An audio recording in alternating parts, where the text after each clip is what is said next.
ऐसा है, उत्तर प्रदेश में 10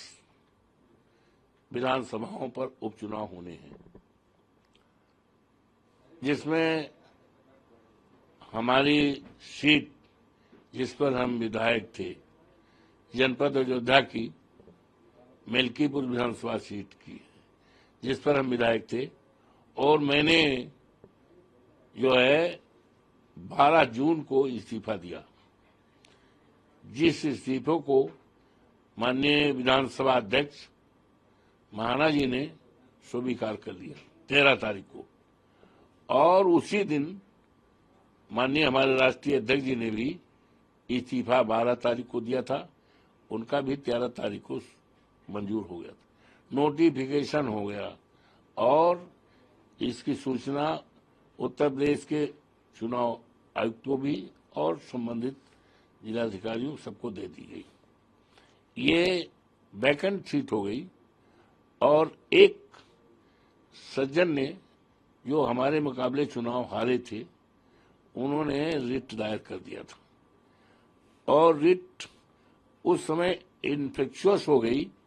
जिस समय हम चुनाव जीत गए, और जिस समय सीट वैकेंट हो गई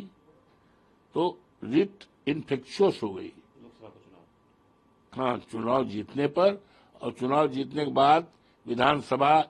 मिल्कीपुर से एमएलए का इस्तीफा देने के बाद, विधायक का इस्तीफा देने के बाद वैकेंट हो गई, और वैकेंट घोषित हो गई, तो जो भी रिट है वो in the I of law ये इन्फेक्शुअस हो गई। अब जब इन्फेक्शुअस हो गई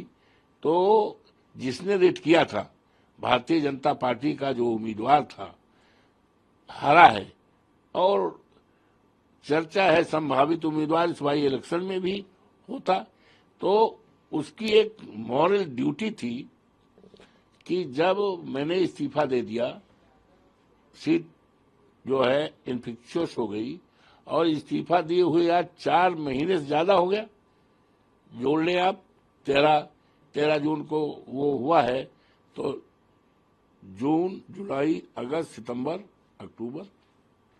4 महीने से ज्यादा हो गया। तो उसका मॉरल ड्यूटी थी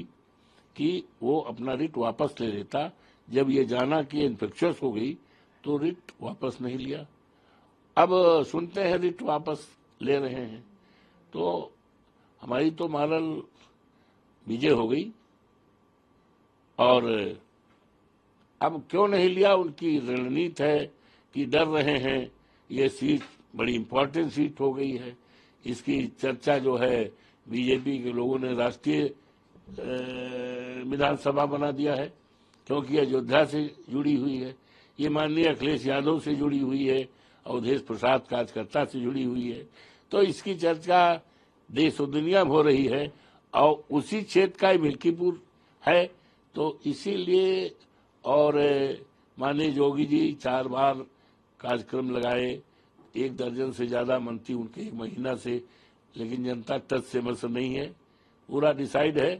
कि हमें तो समाजवादी पार्टी को जिताना है, साइकिल पर बटन दबाना है, इंतजारी केवल है चुनाव आयोग कब चर्चित घोषित करे, कब मौका मिले कि हम साइकिल के बटन दबा करके और अवधेश प्रसाद के बेटे अजीत प्रसाद को चुनाव ऐतिहासिक जीत करें, जिससे कि जिस तरह से अवधेश प्रसाद को जिताया तो देश और दुनिया में चर्चा हो रही है, उसी तरह से अजीत प्रसाद को जिताकर एक इतिहास बनाना चाहती है वहां की महान जनता, वहां के देवतुल्य मतदाता। तो ये डर है, इसलिए नहीं किया। और हमारे नेता ने कह ही दिया कल कि जंग जो टाला जंग हारा। माननीय अखिलेश जी ने कह दिया, जो जंग टाला वो जंग हारा, तो वो हार गए हैं और हमारी नैतिक जीत हो गई है। निश्चित तौर से आने वाला चुनाव जो होगा बहुत बड़े वोटों से समाजवादी पार्टी जीतेगी। हमारा बेटा अजीत बहुत बड़े वोटों से एक इतिहास कायम करेगा, और क्षेत्र का विकास और निर्माण, आपसदारी, भाईचारा को कायम करेगा। लोगों को